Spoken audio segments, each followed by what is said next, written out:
2020년 9월 오늘 가져온 책은 철학은 어떻게 삶의 무기가 되는가?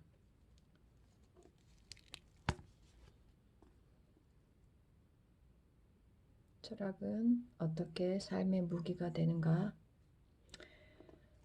지은이는 야마구치 김윤경 옮김.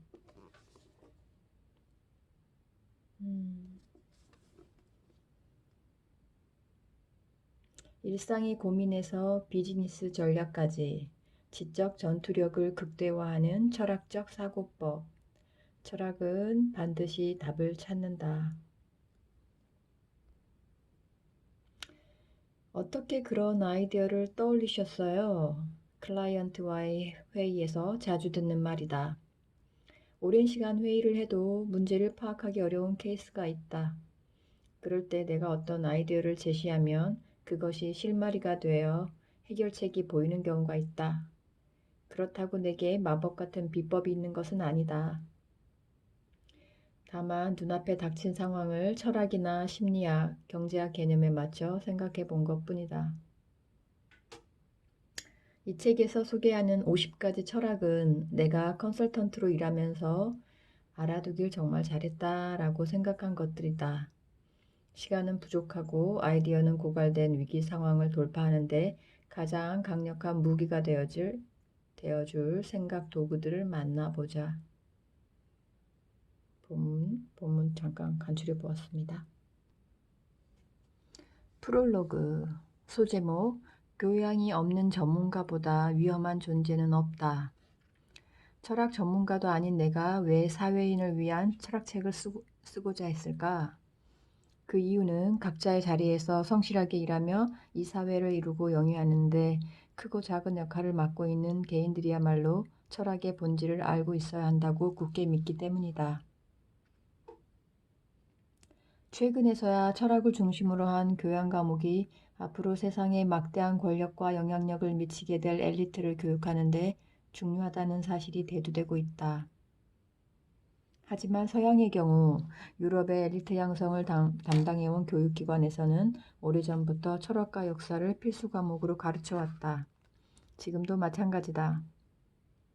정치, 경제 분야에 무수히 많은 엘리트를 배출하고 있는 옥스퍼드 대학교의 간판 학부에서는 철학이 새 학문의 필두로 꼽힌다. 프랑스의 고등학교 과정인 리스에서도 이과와 문과를 불문하고 철학이 필수 과목으로 지정되어 있으며 대학 입학 자격 시험인 바칼로레아의 첫날 첫 시간에는 전통적으로 철학 시험이 실시된다. 프랑스에 오래 머물러 본 적이 있는 사람이라면 회사나 카페 등에서 바칼로레아의 철학 시험에 어떤 문제가 나올지 그리고 자신이라면 어떻게 대답할지 토론하는 젊은이들이 많다는 사실을 알 것이다. 미국만 해도 엘리트 경영자 교육기관으로 명성 높은 아스펜 연구소에서는 세계에서 가장 시급이 높은 글로벌 기업의 경영 간부 후보들이 멋진 스키 리조트가 있는 아스펜 산기슭에 모여 플라톤, 아리스토텔레스, 마키아벨리, 홉스, 로크, 루소, 마르크스 등 철학과 사회학의 고전을 확실히 배우고 있다. 그들은 왜 기꺼이 할애하여 걸핏하면 쓸모없는 학문으로 치부되기 일쑤인 철학을 우선순위로 배우고 있는 것일까? 시카고 대학교 총장이었던 로버트 허킨스는 리더가 교양을 갖추어야 하는 이유를 다음과 같이 설명했다. 첫째, 교양 없는 전문가야말로 우리의 문명을 가장 위협하는 존재다. 둘째, 전문 능력이 있다고 해서 교양이 없거나 매사에 무지해도 되는 것일까? 참으로 강렬하다. 철학을 배우면 어떤 일에 도움이 된다거나 멋있어 보인다거나 현명해진다는 것이 아니고 철학을 배우지 않고 사회적 지위만 얻으면 문명을 위협하는 존재, 한마디로 위험한 존재가 된다고 지적하고 있다. 소제목, 사람은 논리만으로 움직이지 않는다. 아리스토텔레스, 고대 그리스의 철학자, 플라톤의 제자로 소크라테스, 플라톤과 함께 대표적인 고대 철학자로 꼽힌다. 다른 사람의 행동을 진정한 의미에서 바꾸고 싶다면 설득보다는 이해보다는 공감이 필요하다. 논리사고에 뛰어난 컨설턴트가 종종 일반 회사로 옮긴 후 고전하는 경우가 많은데 이는 그가 사람이 논리에 의해 움직인다고 잘못 알고 있어서다. 사람으로 하여금 정말 상황을 납득해서 움직이게 하려면 무엇이 필요할까? 아리스토텔레스는 저서 수사학에서 진정한 의미에서 타인을 설득해 행동을 바꾸기 위해서는 로고스, 에토스, 파토스가 필요하다고 주장했다. 로고스는 논리를 뜻한다. 논리만으로 사람을 설득하기는 어렵다고 하지만 한편 논리적으로 말도 안 되는 계획이 사람들의 찬성을 얻기도 어려울 것이다. 다른 사람을 설득하고 싶다면 주장이 이치에 맞아야 하는 것은 당연하고도 중요한 요건이다. 그렇기에 아리스토텔레스도 수사학에서 상당한 지면을 할애해 로고스를 설명하고 있다. 물론 논리만으로 사람이 움직이지는 않는다. 논리는 필요 조건이지만 충분 조건은 아니다. 이는 토론을 떠올려 보면 이해하기 쉽다. 토론에서는 상대를 꺾어 이기면 그만이지만 실제로 사회에서는 이 같은 행동을 하면 꺾인 상대는 겉으로만 따르는 척할 뿐 속으로는 반발심을 품고 전력을 다해 실력을 발휘하지 않는다. 결코 논리만으로는 사람을 움직일 수 없다. 그래서 아리스토텔레스가 두 번째로 꼽은 것이 에토스다. 에토스는 에식스, 즉 윤리를 뜻한다. 아무리 이치에 맞는 말이라도 그 말을 하는 화자가 도덕성을 의심받는 사람이라면 사람들의 힘을 이끌어낼 수 없다. 사람은 도덕적으로 믿을 수 있는 사람, 사회적으로 가치 있는 일을 하는 사람을 위해 자신의 재능과 시간을 투입하고 싶어하는 존재다. 아리스토텔레스는 바로 그 점에 호소해서 사람의 마음을 움직이는 것이 효과적이라고 설파했다. 마지막 세 번째는 파토스, 즉 패션, 열정을 가리킨다. 본인이 신념을 갖고 열정을 드러내며 말해야 비로소 타인이 공감할 수 있다는 것이다. 미국의 흑인 해방운동을 이끈 마틴 루터 킹 목사가 의욕이라고 눈꼽만큼도 찾아볼 수 없는 얼굴로 마지못해 차별 철폐의 꿈을 호소했다면 어땠을까? 그의 의지는 절대로 사람들의 마음에 가닿지 않았을 것이다. 그들은 모두 파토스, 즉 열정을 가슴에 안고 미래를 이야기했기에 세상을 바꿀 수 있었다. 소제목, 자유는 견디기 어려운 고독과 통렬한 책임을 동반한다. 책 자유로부터의 도피, 에리 프롬. 독일 출신의 사회심리학자, 정신분석학자. 히틀러가 정권을 장악한 1933년 이후부터는 주로 미국에서 활동했다. 현대를 살아가는 우리는 자유를 무조건 좋은 것으로 생각한다. 하지만 자유라는 것이 정말 그렇게 좋기만 한 것일까? 에리 프롬은 저서 자유로부터의 도피를 통해 자유에 관한 우리의 일반적인 인식을 크게 뒤흔들었다. 철학과 사상에 관한 명저 중에는 제목 자체가 책의 중심 개념을 드러내는 책이 여러 권 있는데 프롬의 자유로부터의 도피와 이 책의 다른 글에서 다루고 있는 한나 아렌트의 예루살렘의 아히이마는 그중 백미로 꼽을 만하다. 생각해보면 자유로부터의 도피라니 기묘한 표현이다. 우리는 대개 제약과 속박에서 도피해 자유를 획득하는 것을 자연스럽게 떠올린다. 피터 폰도와 데니스 호퍼 주연의 영화 이지라이더는 바로 그러한 이미지의 상징으로서 손목시계를 도로에 내던지는 전설적인 장면으로 시작된다. 하지만 From의 책 제목은 자유로부터의 도피다. 왜 자유로부터 도피해야만 하는 걸까? From은 이에 관해 다음과 같이 고찰했다. 시민이 중세 이후 지속된 봉건제도의 예속에서 해방된 시기는 유럽은 16세기에서 18세기에 걸친 르네상스와 종교개혁 후 일본은 메이지 유신을 거치고 난 뒤다. 시민이 자유를 획득하기까지는 수많은 희생이 따랐다. 소위 자유라는 것을 얻기 위해 매우 비싼 값을 치른 셈이다. 그렇다면 그 값비싼 자유를 손에 넣은 사람들은 과연 행복해졌을까? 프롬은 나치 독일에서 발생한 파시즘에 주목했다. 왜 비싼 대가를 치르고 획득한 자유를 맛본 근대인이 그것을 내던져 버리고 파시즘의 전체주의에 그토록 열광했을까? 날카로운 고찰은 언제나 예리한 질문에서 탄생한다. 프롬의 분석을 정리하면 다음과 같다. 자유에는 견디기 어려운 고독과 통렬한 책임이 따른다.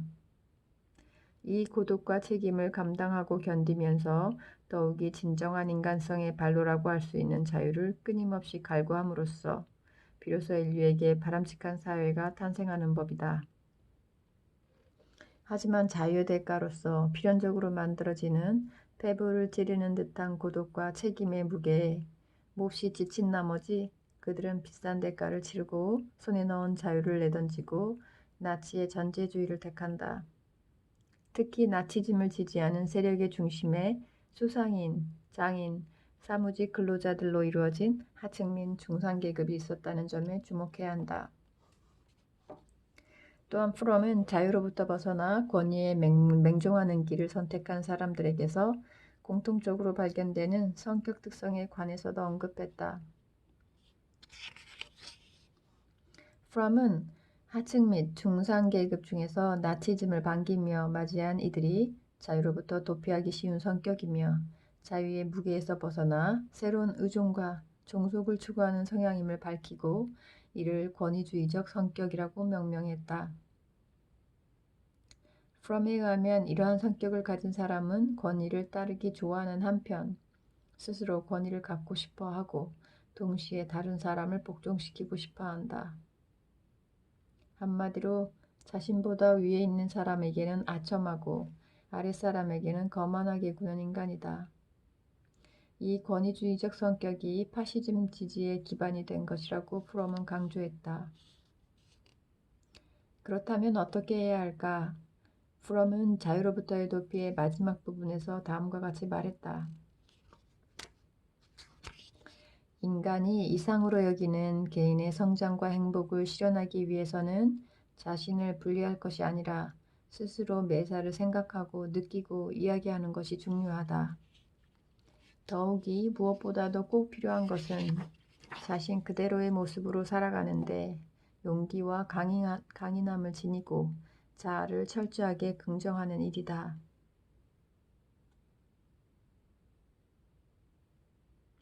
프롬의 고찰과 지적은 현대를 살아가는 우리에게 무엇을 시사하는가? 현대인은 기업이나 지역, 가족 등의 속박에서 벗어나 자유롭게 살아가는 것을 절대 선으로 숭상하며 이 생각에 의심을 품지 않는다. 그리고 이를 전제로 다양한 정책과 구조 개선이 이루어지고 있다.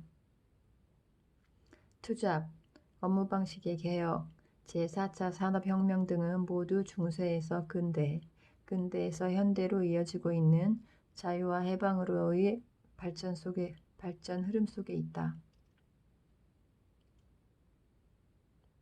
그러나 정말로 조직이나 커뮤니티에 속박되지 않고 더없이 자유로워지면 보다 행복하고 풍요로운 삶을 살 수 있을까?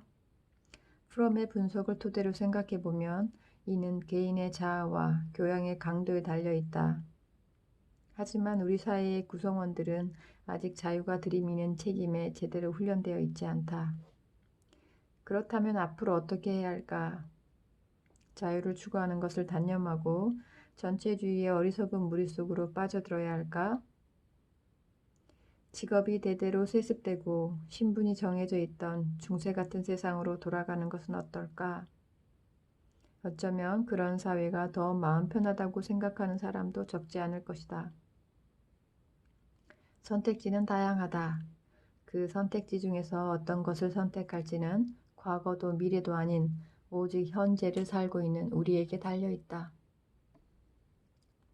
소제목, 불확실한 것의 매력을 느끼는 인간의 본성. 책, 대가, 버러스 프레데릭 스키너. 미국의 심리학자, 행동심리학의 창시자로 자유의지는 환상이며 사람의 행동은 과거의 행동 결과에 의존한다는 강화 이론을 주장했다. 버러스 프레데릭 스키너. 전철을 타면 눈에 들어오는 사람들의 약 절반 가까이는 스마트폰을 들여다보고 있다. 나의 경험으로 어림잡아 볼 때 그 가운데 절반은 소셜미디어를 접하고 있을 것이다. 사람들이 왜 그토록 소셜미디어에 빠져드는 걸까 하는 의문이 퍼뜩 머릿속을 파고든다. 다양한 답을 생각할 수 있겠지만 여기에서는 뇌의 대가라는 측면에서 고찰해 보려 한다. 대가에 대한 연구의 효시로 버러스 프레더릭 스키너라는 인물이 있다. 대학에서 심리학 수업을 들어본 적이 있다면 스키너라는 이름이 낯설지 않을 것이다. 그 유명한 손잡이를 누르면 먹이가 나오는 스키너 상자를 만들어 쥐가 어떤 행동을 하는지 연구한 인물이 바로 그다. 스키너는 4가지 조건을 설정하고 쥐가 어떤 조건에서 손잡이를 더 많이 누르는지 실험했다.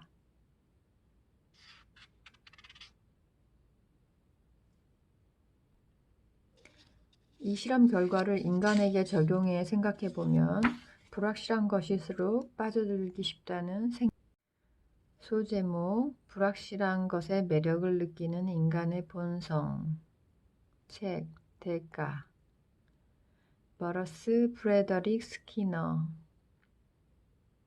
미국의 심리학자, 행동심리학의 창시자로 자유의지는 환상이며 사람의 행동은 과거의 행동 결과에 의존한다는 강화 이론을 주장했다. 전철을 타면 눈에 들어오는 사람들의 절반 가까이는 스마트폰을 들여다보고 있다. 나의 경험으로 어림잡아 볼 때 그 가운데 절반은 소셜미디어를 접하고 있을 것이다. 사람들이 왜 그토록 소셜미디어에 빠져드는 걸까 하는 의문이 퍼뜩 머릿속을 파고든다. 다양한 답을 생각할 수 있겠지만 여기서는 뇌의 대가라는 측면에서 고찰해 보려 한다. 대가에 대한 연구의 효시로 버러스 프레더릭 스키너라는 인물이 있다. 그는 그 유명한 손잡이를 누르면 먹이가 나오는 스키너 상자를 만들어 쥐가 어떠한 행동을 하는지 연구한 인물이 바로 그다. 이는 행동 강화에 관한 실험으로 행위는 그 행위로 인한 대가가 반드시 주어진다는 것을 알고 있을 때보다도 대가가 불확실하게 주어질 때 더욱 효과적으로 강화된다는 것을 밝히고 있다. 이 실험 결과를 인간에게 적용해 생각해보면 불확실한 것일수록 빠져들기 쉽다는 생리적 경향이 사회의 다양한 측면에서 적용되고 있다는 사실을 알 수 있다. 알기 쉬운 예가 바로 도박이다. 라스베이거스의 슬롯머신도 일본의 파친코도 확률을 변동시키면서 대가를 주는 구조로 이 도박에 빠져드는 사람이 끊이질 않는다. 나는 이러한 영역에서 다양한 서비스를 개발하는 사람들의 인간성에 관한 예리한 통찰력에 매번 진한 전율을 느끼곤 한다. 만약 트위터나 페이스북 등 소셜미디어도 대가를 얻는 시스템이라고 말한다면 누군가는 거부감을 느낄지도 모른다. 슬롯머신과 파친코에서는 돈이나 경품이라는 대가가 주어지지만 소셜미디어는 대체 어떤 대가가 있냐는 의문도 들 것이다. 소셜미디어가 사람에게 주는 대가는 바로 도파민이다. 정신 차려보면 어느새 트위터나 페이스북을 들여다보고 있다. 메시지 수신을 알리는 표시가 뜨면 내용을 확인하지 않고는 견딜 수가 없다. 이러한 행위를 도파민의 조화라고 한다. 도파민은 스웨덴 왕립과학원의 아르비드 칼손과 과학자 니르스 오케 힐라르프가 1958년에 발견한 물질이다. 오랫동안 도파민은 쾌락물질로 알려져 왔지만 최근 연구를 통해 도파민의 효과는 사람에게 쾌락을 느끼게 하기보다는 무언가를 추구하고 찾게 한다는 사실이 밝혀졌다. 도파민은 각성, 의욕, 목표 지향 행동 등을 유발하며 그 대상에는 물질적 욕구뿐만이 아니라 음식이나 이성 등 추상적인 개념, 즉 근사한 아이디어와 새로운 식견도 포함된다. 한 가지 덧붙이면 최근 실시된 연구에서 쾌락에 관여하는 물질은 도파민보다 오피오이드라는 사실이 밝혀졌다. 오피오이드.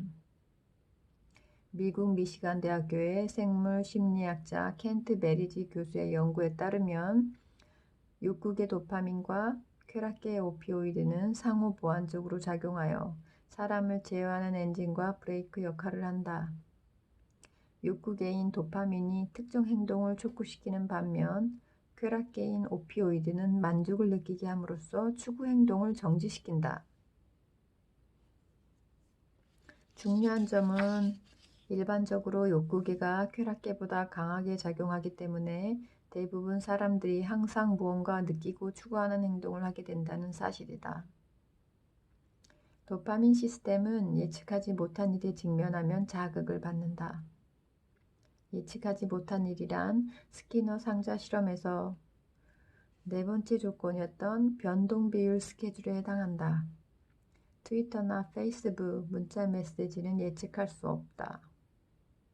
이들 미디어는 변동 비율 스케줄로 움직이기 때문에 사람의 행동을 강화하는, 즉 반복해서 행동하게 하는 효과가 매우 크다.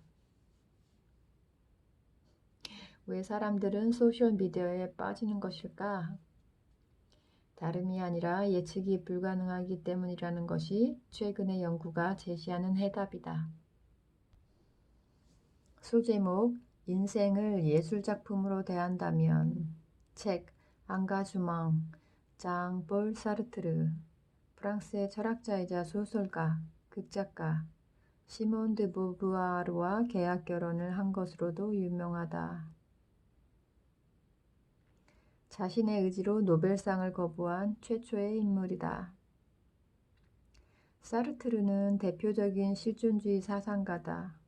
실존주의는 무엇인가?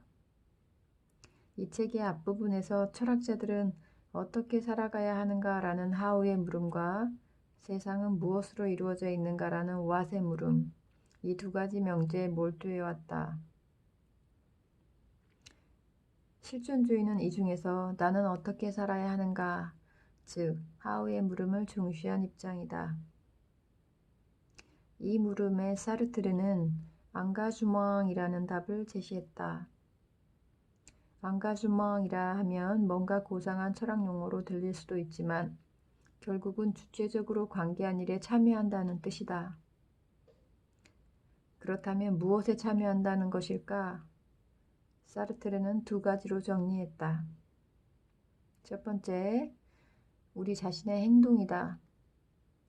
현대 민주주의 사회를 살아가는 우리에게는 자신의 행동을 주체적으로 선택할 권리가 있다. 민주주의 사회에서 살아가는 이상 우리의 행동과 선택은 자유이며 따라서 무엇을 할까라든지 무엇을 하지 않을까라는 의사결정에 스스로 책임을 질 필요가 있다. 앞서 에리 프롬은 자유로부터의 도피를 다룰 때 자유의 괴로움에 관해 고찰했는데 사르트르 또한 자유를 매우 무거운 것으로 인지해 인간은 자유의 형벌에 처해 있다라고 말하기도 했다.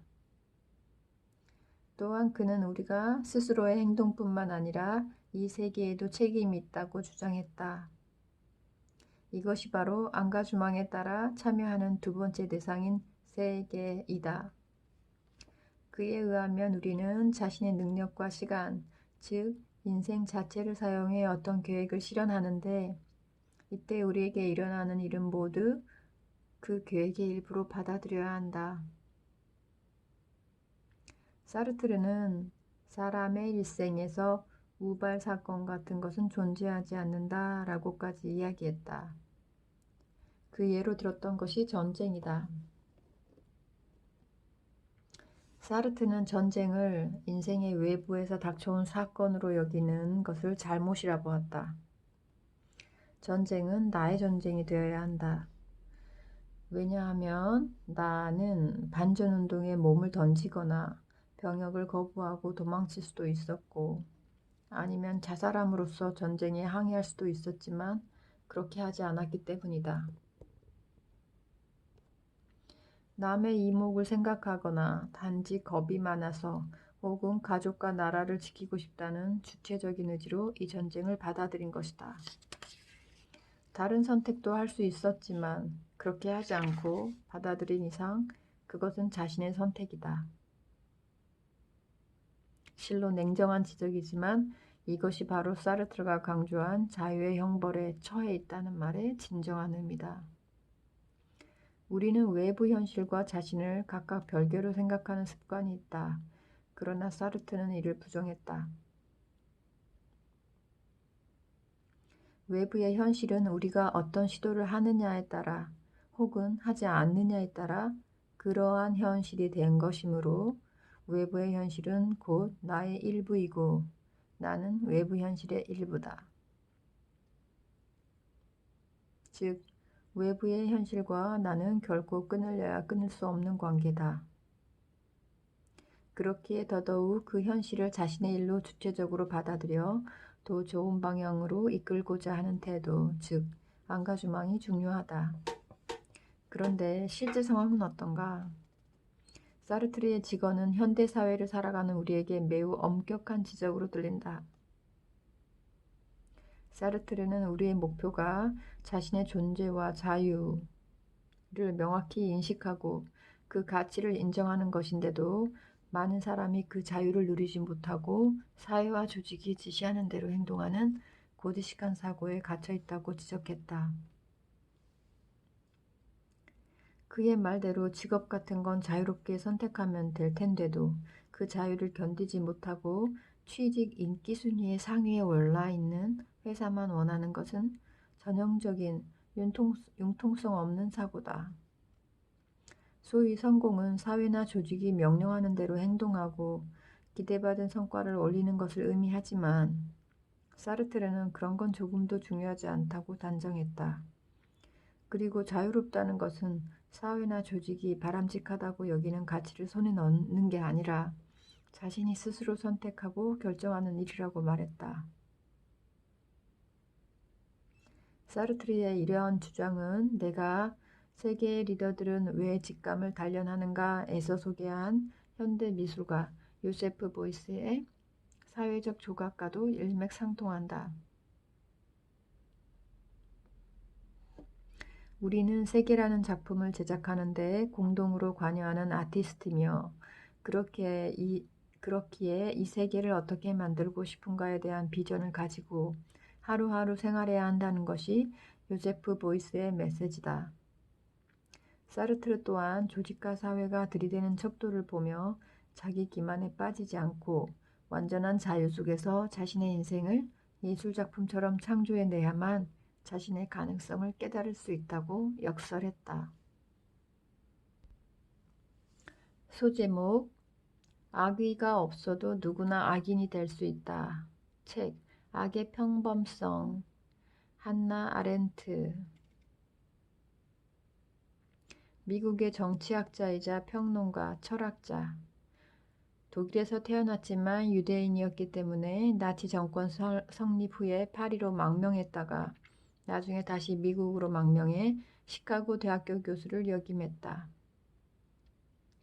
나치즘, 스탈리즘 등 전체주의 국가의 역사적 위치와 의미를 분석하고 현대 사회의 정신적 위기를 고찰했다. 나치 독일이 유대인 학살 계획을 꾸밀 때 600만 명을 처리하기 위한 효율적인 시스템 구축과 운영에 주도적 역할을 한 아돌프 아이히만은 아르헨티나에서 망명 생활을 하다가 1960년 이스라엘 정보기관인 모사드에 체포되어 예루살렘에서 재판을 받고 처형되었다. 그때 그를 본 관계자들은 큰 충격을 받았다. 그가 너무나도 평범한 사람이었기 때문이다.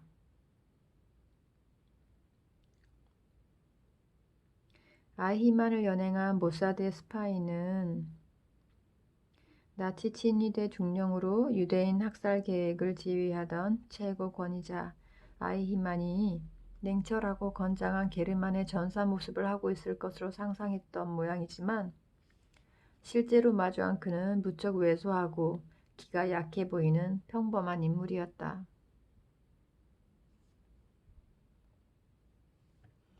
아이히만의 재판을 방청한 철학자 한나 아렌트는 이러한 그의 모습을 책에 기록했다.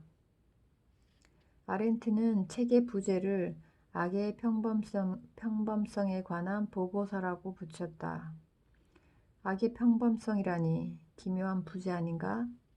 보통 악은 선에 대치되는 개념으로 이 둘은 모두 정규 분포에서 최대치와 최소치에 해당하는 양쪽 끝에 자리하고 있다. 그런데 아렌트는 여기에 평범이라는 단어를 사용했다.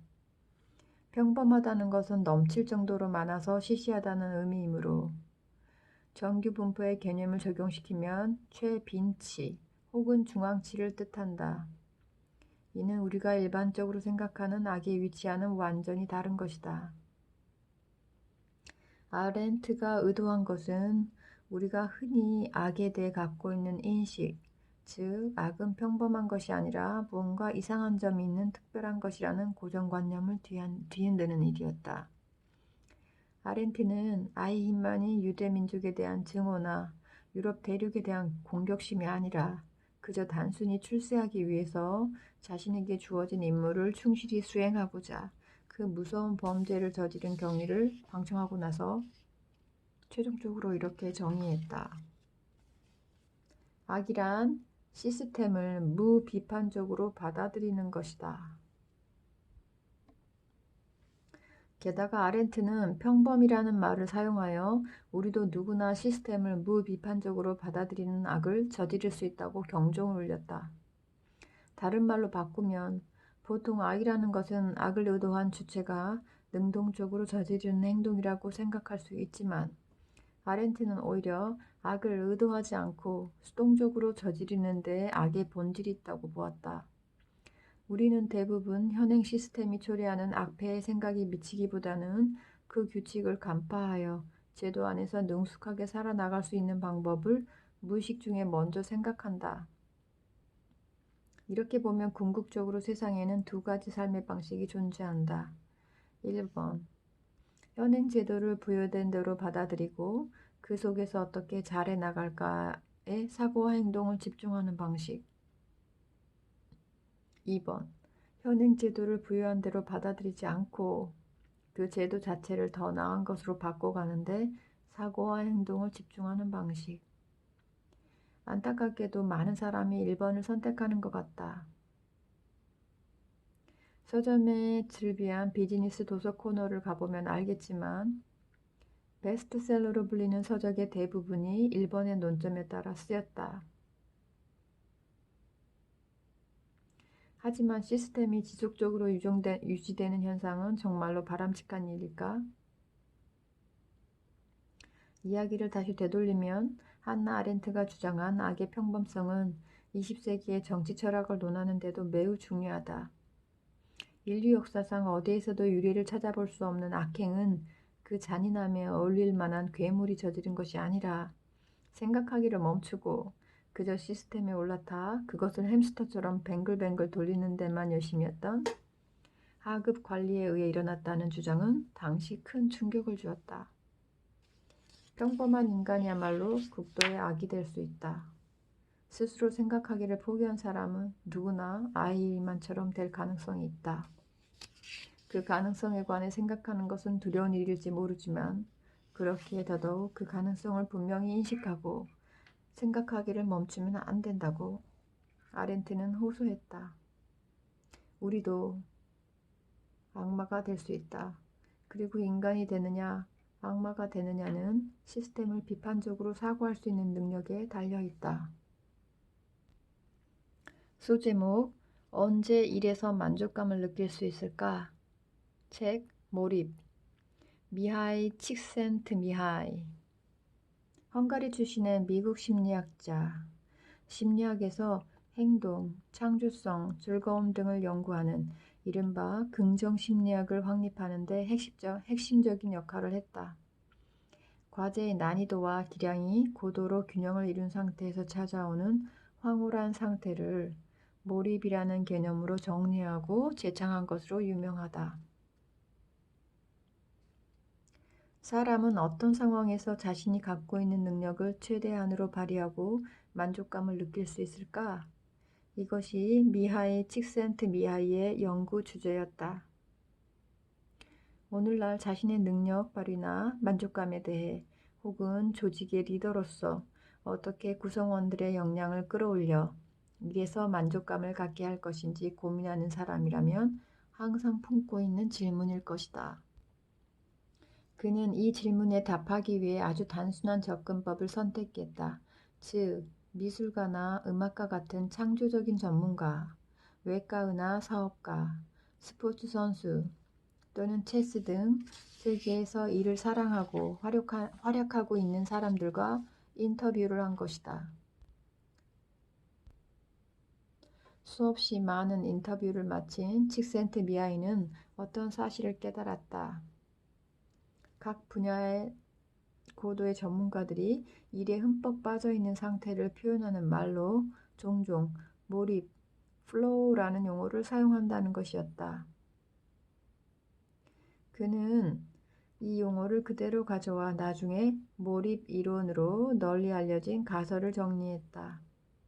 그는 절대적 몰입의 상태에 들어가면 다음과 같은 상황이 발생한다고 말했다. 1. 과정의 모든 단계에 명확한 목표가 있다. 2.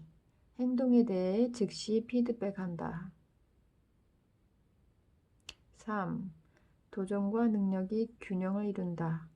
자신의 능력에 맞는 도전을 하고 있으면 너무 쉬워서 지루한 일도 너무 어려워서 도망치고 싶은 일도 없이 절묘한 균형을 이루고 있다. 4. 행위와 의식이 융합한다. 5. 집중을 흐트러뜨리는 일은 의식에서 배제한다. 6. 실패를 두려워하지 않는다. 만약 마음속에서 불안이 몰려오면 몰입 상태가 중단되어 조절 감각을 잃고 만다. 7. 자의식이 소멸된다. 자신의 행위에 상당히 몰입해 있기 때문에 다른 사람의 평가에 신경을 쓰거나 걱정하지 않는다. 8. 시간 감각이 왜곡된다. 시간이 흐르는 것도 잊은 채 몰입하기 때문에 몇 시간이 몇 분처럼 느껴진다. 9. 활동이 자기 목적이 된다. 예술이나 음악, 스포츠는 생활에 꼭 필요하지 않아도 자체의 만족감을 위해서 즐긴다. 칙센트미하이는 행복한 인생은 어떤 것일까? 라는 문제의식에서 출발하여 심리학의 길로 나아갔고 그렇게 해서 다다른 것이 몰입의 개념이다. 그에 따르면 몰입의 상태에 있는 것이 행복의 조건이다. 하지만 실제로는 상당히 많은 사람이 무기력의 영역에서 살아가고 있다고 칙센트미하이는 한탄했다. 물론 무기력의 영역에서 빠져나와 몰입 영역을 목표로 나아간다 해도 능력 수준과 과제 수준을 결코 단번에 높일 수는 없다. 우선 과제 수준을 높이고 일에 몰입함으로써 능력 단계를 올려나가는 수밖에 없다. 행복한 몰입의 영역에 다다르기 위해서는 마음 편하지 않은 걱정이나 불안의 영역을 반드시 통과해야 하는 게 아닐까. 소제목, 가난한 사람은 더 가난해지고 부유한 사람은 더 부유해진다. 책, 마태 효과, 로버트 킹버튼, 미국의 사회학자, 과학사회학의 발달에 큰 업적을 남겼다. 마태 효과와 예언의 자기 성취 등 오늘날 널리 이용되는 이론들을 제안했다. 어떻게 하면 머리 좋고 운동 잘하는 아이를 낳을 수 있을까? 또는 어떻게 그런 아이로 기를 수 있을까? 이 문제는 모든 부모에게 매우 중요한 관심사라서 세상사에는 이에 대한 방대한 양의 정보들이 흘러넘친다. 가령 임신 중에는 철분을 많이 섭취해야 한다거나 푸른 생선에 함유된 DHA가 뇌 발달에 효과가 좋다거나 하는 정보들 때문에 많은 사람, 특히 여성들이 무척 어려움을 겪는다. 그러나 실은 대부분이 실천하고 있지 않지만 확실히 아이의 성적이나 운동 능력이 높아지는 출산법이 있다. 바로 4월에 아이를 낳는 것이다. 이는 잘 알려져 있는 사실인데 일본의 프로야구와 프로축구 선수 중에는 통계적인 분포도로 설명할 수 없을 정도로 4월, 5월에 태어난 선수들이 많다.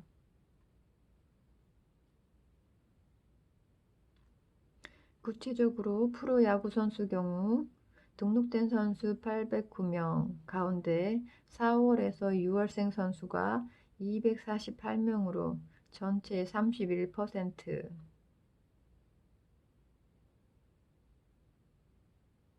1월과 3월생은 131명으로 약 16%. 이것은 프로축구에서도 마찬가지다. 전체 인구 통계상 탄생월에 따른 인구수의 차이는 거의 없다고 하니 월별 탄생률은 8.3%, 분기별로는 평균 25% 정도다. 따라서 프로야구와 축구 모두 4월에서 6월생 선수가 31에서 33%를 차지한다는 통계는 확실히 뭔가가 있다라는 사실을 시사한다. 그렇다면 운동 말고 공부 측면에서는 어떨까? 공부 역시 통계학적으로 잘하는 아이 중에 4월에서 6월생들이 많다는 사실이 알려져 있다. 이 차이는 과학사회학의 마태 효과로 설명 가능하다.